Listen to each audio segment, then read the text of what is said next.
Kami dari kelompok 6 akan menampilkan sebuah tutorial pembelajaran mengenai perceraian.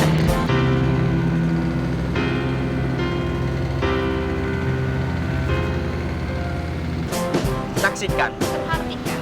Liatin ya.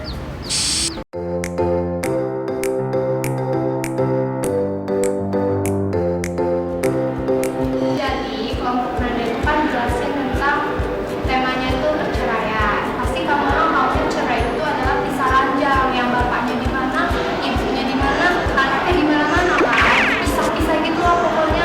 Nah, sekarang Nana menjelasin perceraian itu apa. Jadi perceraian itu adalah putusnya hubungan perkawinan antara suami dan istri karena salah satu atau kedua pihak menginginkan putusnya perkawinan tersebut dan menghilangkan kewajiban sebagai suami dan istri. Terus perceraian itu dilakukan di pengadilan agama bagi agama Islam, dan bagi agama yang non Islam itu dilakukannya di pengadilan negeri. Jadi cerai itu kayak gitu, bukannya mau cerai atau bercerai talak atau dan pisah ranjang kemana-mana, pokoknya kayak gitulah ya. Nah terus cerai itu juga prosesnya itu panjang. Kalau orang jangan cerai kalau kamu orang belum menikah atau kawin ya, awas sampai cerai duluan.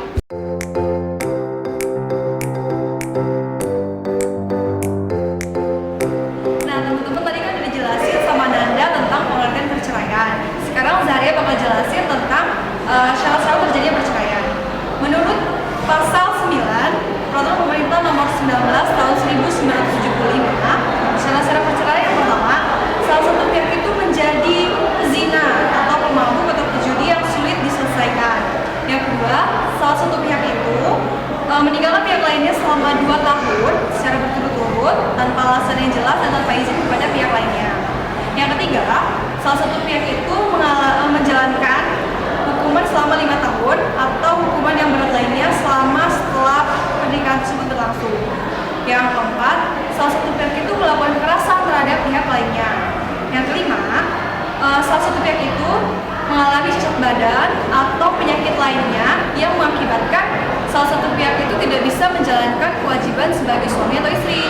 Yang terakhir nih, suami istri itu terus-menerus bertengkar, kemudian mereka tidak dapat balik lagi menjalankan rumah tangga mereka. Gitu tuh, udah tau kan?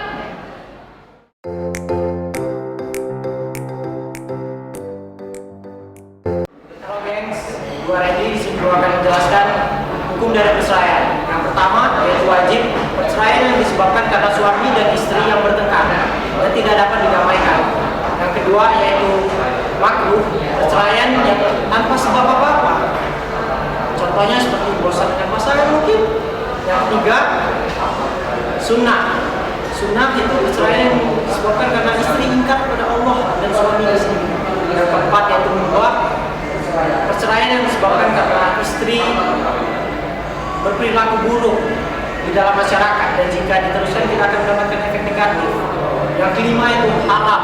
Di sini haram maksudnya perceraian yang tidak ada gunanya, yang ada hanya merugikan kedua belah pihak dan saling bermusuhan. Ya baiklah, jadi itu adalah hukum dari perceraian. Terima kasih.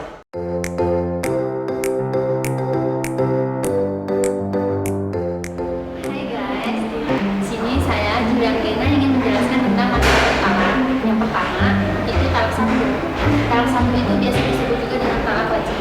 Nah, talak ini jika suami sudah mengucapkan talak satu, suami masih boleh kembali lagi kepada istrinya. Nah, selain talak satu ada talak dua nih guys. Talak dua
membahas tentang macam-macam cerai.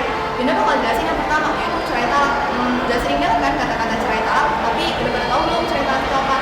Jadi, cerai talak itu adalah permohonan yang diajukan suami ke pengadilan untuk mendapatkan izin menjatuhkan talak ke istrinya. Isi dari permohonan itu berupa identitas. Identitasnya apa aja? Ada nama, ada umur, terus tempat tinggal, serta alasan-alasan kenapa bisa cerai talak itu terjadi. Terus, permohonan itu diperiksa oleh majelis hakim sekurang-kurangnya 30 hari setelah pendaftaran dari surat talak itu sendiri. Assalamualaikum. Waalaikumsalam.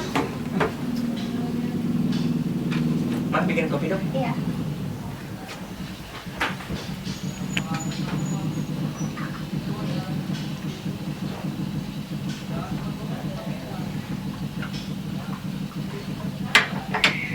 Ini siapa yang ngajak kamu ketemuan? Itu teman SMA. Temen SMA kok sayang-sayangan? Itu cewek kok. Cewek kok namanya Randy? Kamu bohong? Kamu mau selingkuhin aku? Oh, enggak.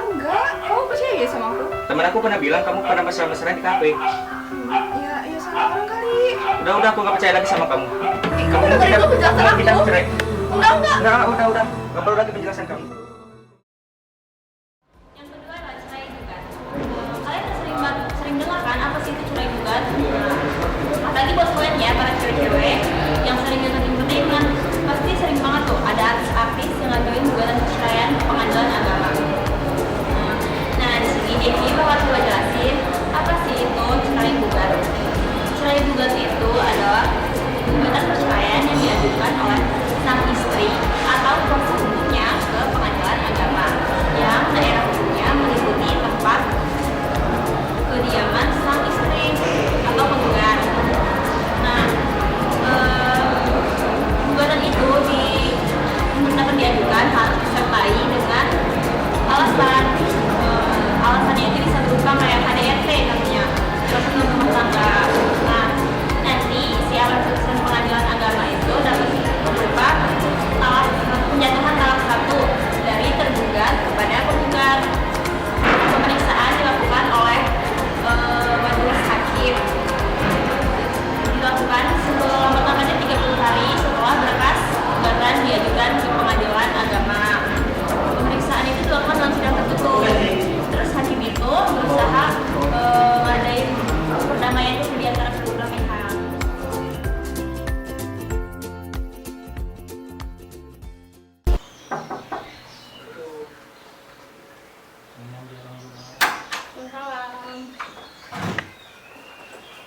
Apa nih? Buatin kopi dong.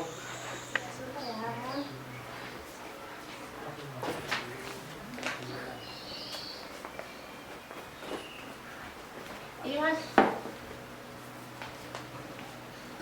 Ini kopi. Ini kan air putih. Kamu nggak tahu ini kopi sama air putih bedainnya kayak mana? kamu mau kopi? Kamu tuh ngasih uang aja enggak? Kemarin udah kasih uang. Kamu tuh udah 3 bulan nggak ngasih uang. Kamu masih mau cewek lain ya? Kamu udah selingkuh. Kamu ini emang istri kurang ajar. Nuduh selingkuh. Saya ini kerja tiap hari. Tapi mana uangnya? Kamu tuh nggak pernah ada uangnya. Kamu nuduh aku selingkuh. Sekarang berani ya sama aku. Kamu harus cewek lain kan? Kamu nuduh aku selingkuh. Ada buktinya nggak? Pokoknya aku udah gak tahan lagi sama kamu. Aku minta bulan cerai kamu. Ya udah ceraiin. Aku masih ada yang lain kok. Selanjutnya yaitu poin yang ketiga. Poin yang ketiga mengenai cerai mati. Kalian tahu nggak sih cerai mati itu apa? Cerai mati itu bukan cerai terus mati ya, bukan. Tetapi cerai mati itu mati dulu baru cerai. Bukan juga nih. Cerai mati itu terjadi jika suatu pasangan suami ataupun istri yang telah meninggal dunia, maka putuslah perkawinan di antara mereka dan putuslah juga hak dan kewajiban masing-masing. Bagi para suami yang telah ditinggalkan oleh istrinya meninggal dunia, mereka tidak memiliki batas untuk menikah lagi. Sedangkan untuk para istri yang ditinggalkan oleh suaminya, mereka memiliki masa iddah, yaitu masa tunggu untuk mereka menikah lagi, yaitu selama 4 bulan 10 hari. Mas lihat Ge, ada rumah bagus nih. Wah iya bagus banget. Kapan kita punya rumah begini? Nanti kalau aku gajian ya kita beli. Ih lama. Ya nanti ya. Entar dulu ini ada telepon. Oh yaudah, aku bikin kopi dulu ya. Oh iya. Halo? Iya, saya Rizky. Apa? Perusahaan saya kebakaran.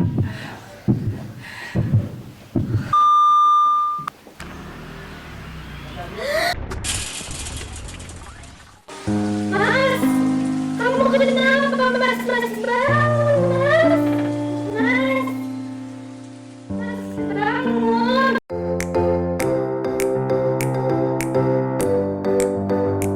Hai guys, gue Rizky Priyautama Subatma akan menjelaskan tentang akibat perceraian. Putusnya perkawinan terhadap perceraian terdapat 3 hal. 1. Akibat terhadap anak dan istri. Menurut pasal 41 Undang-Undang Perceraian, ada 3 hal yang harus dipatuhi. 1. Bapak dan ibu berkepentingan memelihara dan mendidik anak-anak mereka semata-mata untuk kepentingan sang anak. 2. Bapak bertanggung jawab atas pembiayaan, pemeliharaan, dan pendidikan sang anak. 3. Pengadilan dapat mewajibkan kepada mantan suami untuk memberikan biaya penghidupan kepada mantan istri. Terima kasih. Hai, kewajiban komunitas akan menjelaskan akibat perceraian yang kedua. Akibat terhadap harta perkawinan.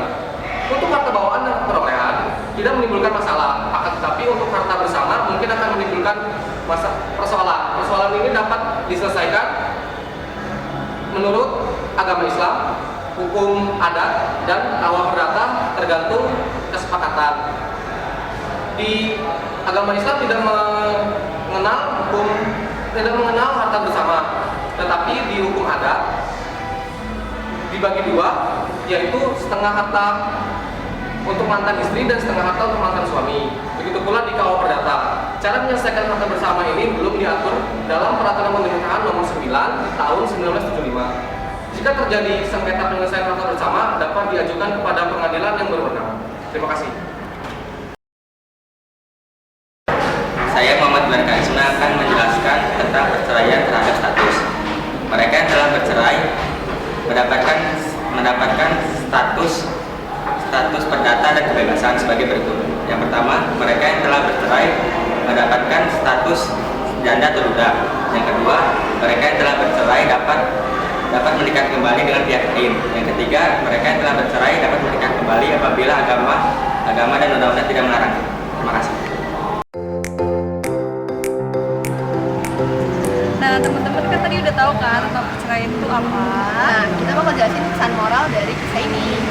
Yang pertama, perceraian itu kan dibenci sama Allah Subhanahu wa Ta'ala. Jadi, lebih baik jangan bercerai dulu lah. Iya, bisa diomongin secara baik-baik kan. Dan kalau misalnya mau bercerai juga mikir-mikir dulu anaknya kayak mana, terus dampak ke yang lainnya kayak mana. Ingat kisah-kisah waktu pertama-tama masih kenalan atau Jadi perceraian itu iya, apa? hindari.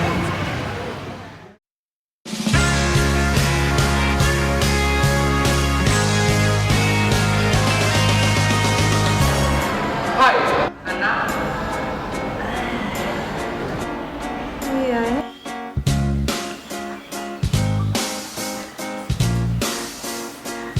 ini juga ya bro. Mohon banget sih.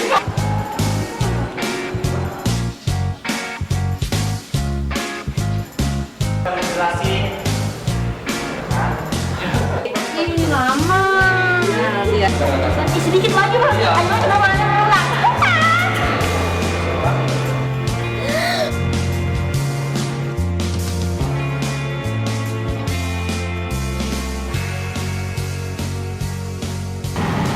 Terima kasih telah menyaksikan. Semoga bermanfaat.